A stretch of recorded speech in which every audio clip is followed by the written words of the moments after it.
लसण, कांदा, टमाटर, बेसन, आलू. आता काय करू?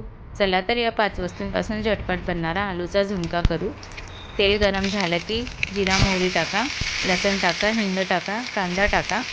कांदा टाकला की आलू टाका. आलू टाकून झालं की मीठ टाका आणि मिक्स करा.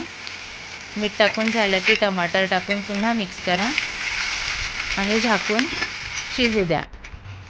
आणि चेक करा थोड्या वेळाने आलू शिजले की नाही. आलू शिजले की लगेच लाल मिरची पावडर, धने पावडर, काळा मसाला, हळद, मीठ टाका. मीठ टाकून मिक्स करा. थोडं पाणी टाका आणि मिक्स करा. मिक्स करून झालं की झाकून शिजू द्या. कोथिंबीर टाका. कोथिंबीर टाकून झाली की शिजू द्या थोडं झाकण ठेवून. आणि सोप पावडर टाका. सोप पावडर टाकलं की बेसन टाका.